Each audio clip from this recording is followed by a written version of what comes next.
Hello and welcome. So I saw the new Granny Square yarn by Red Heart and I had to try it out. It's such a great, innovative idea, but does it really work? Considering that everybody crochets just a little bit different, I'm honestly a little bit skeptical, but if it works, it will definitely be very cool. I'm going to make 3 different squares in 3 different hook sizes. I'm going to use 5.5 millimeter, which is the recommended size, a 5.0 millimeter, and a 4.5 millimeter. I did 2 squares their way, and the last I did just a little bit different, and I'll explain why I did that later.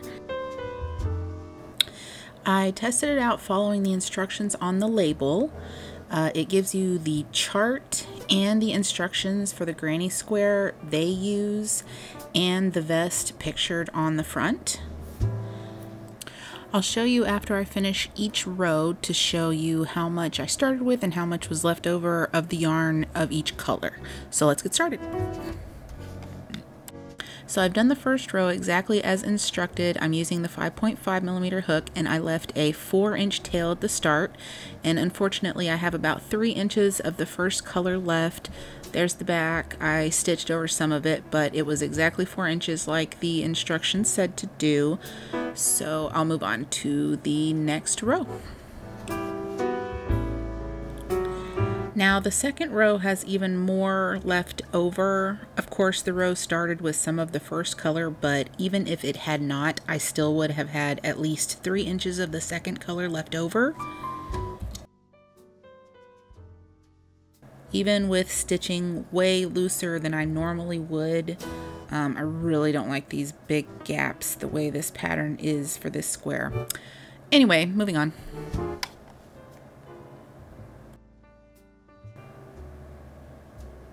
So the third row seems to catch up some, but still has leftovers, at least 2 inches. I didn't slip stitch yet, but yeah, it's a bit loose of a granny square for my liking.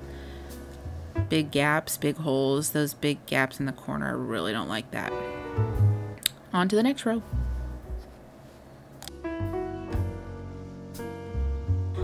Now the fourth row doesn't have quite enough because the row started with a little of the last color but still ran out before I got to the very last double crochet.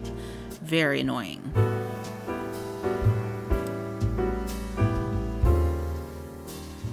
Okay, so I finished the last row and it is also too short by 1 double crochet stitch, so that is disappointing. It's a very innovative concept, but it's just not quite there yet. I really don't care for this loose, gappy type of granny square. Personally, I like my grannies nice and tight.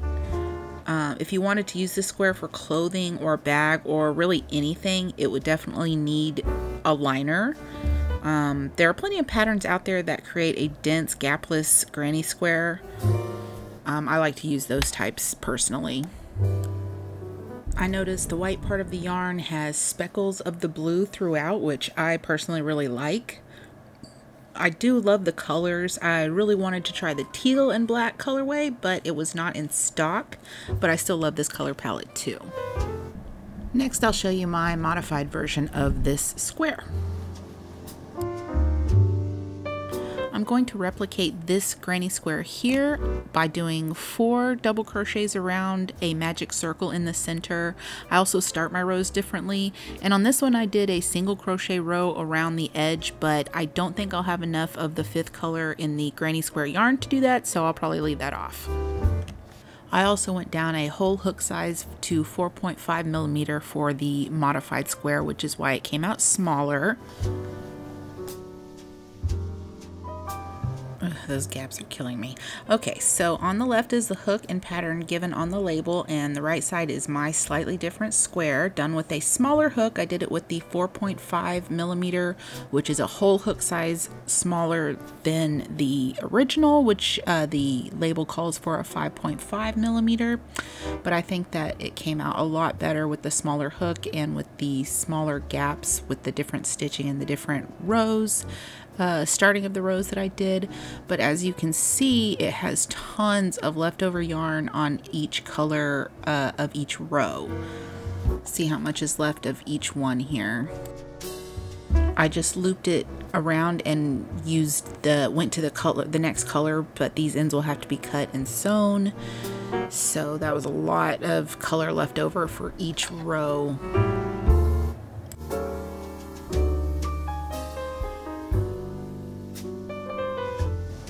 But the front looks great. These colors look really nice together. I really like the colors. I really wish it would work out perfectly, but it doesn't quite.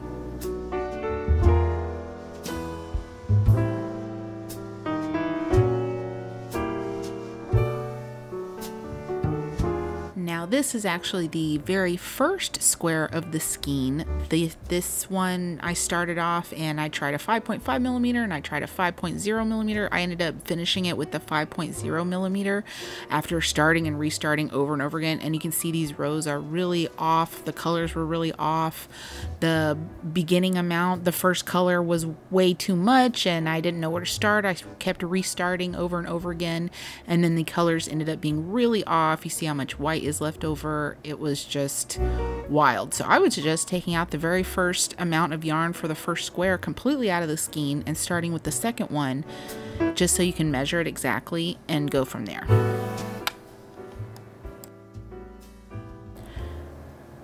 So this one is a 5.0, this one is the 5.5, and then this one I did with the 4.0 millimeter, which turned out the best in my opinion. Slightly modified, but it's going to need some weaving. So I hope this helps anyone interested in giving this yarn a whirl. Overall, I love the idea, and there are so many granny square variations that there are probably some that would work perfectly with this yarn. I have 2 skeins, so I'll be trying different patterns for sure. I really love the colorways that these came out in. I really want to try the teal and black color, but anywho, I hope that gives you an idea of how this yarn works. Have you tried this yarn yet? How did it work out for you? Let me know in the comments. I am dying to know how this worked out for anybody else. Thanks for watching. Bye.